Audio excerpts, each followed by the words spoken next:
Ya, Assalamualaikum warahmatullahi wabarakatuh. Kembali lagi bersama saya Putri Permataningrum.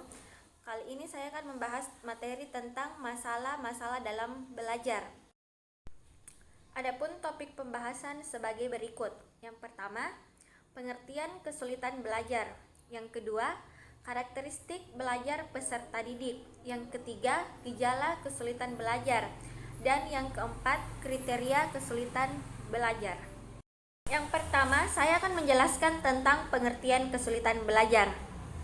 Kesulitan belajar adalah kesulitan yang dialami oleh seseorang dalam proses pembelajaran yang tidak dapat belajar sebagaimana mestinya. Kesulitan belajar terjadi karena adanya ancaman, hambatan-hambatan, dan gangguan dalam belajar. Kesulitan belajar terjadi karena kesukaran mendapat perubahan tingkah laku siswa yang bandel atau nakal. Kesulitan belajar terjadi karena hambatan-hambatan dalam usaha memperoleh hasil belajar, seperti siswa yang malas belajar serta tingkat IQ yang rendah. Kemudian, hambatan-hambatan tersebut bisa disadari dan tidak bisa disadari oleh orang yang mengalaminya.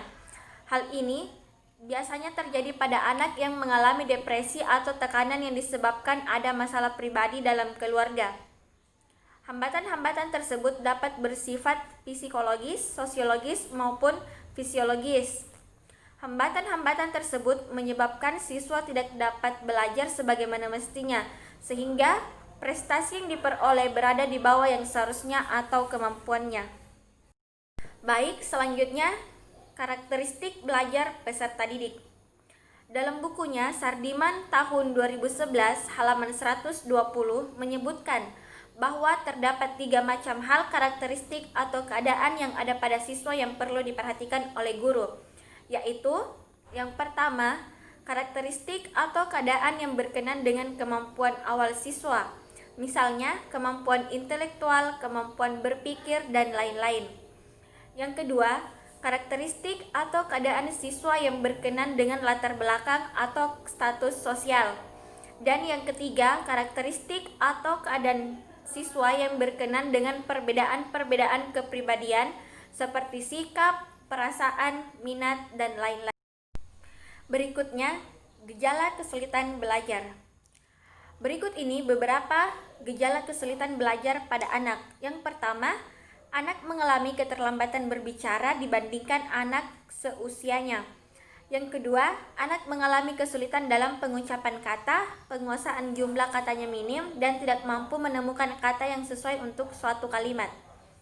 Yang ketiga, tidak mampu mempelajari dan mengenal angka, huruf, dan nama-nama hari dalam seminggu. Yang keempat, sulit menghubungkan kata dalam kalimat. Yang kelima, perhatiannya tidak fokus dan sering mengalami kegelisahan yang sangat ekstrim. Yang keenam, sulit berinteraksi dengan anak sebayanya. Yang ketujuh, tidak mampu mengikuti petunjuk atau rutinitas. Yang kedelapan, cenderung menghindari permainan puzzle, pelajaran menggambar, atau prakarya seperti menggunting. Berikutnya, pembahasan yang terakhir, yaitu kriteria kesulitan belajar.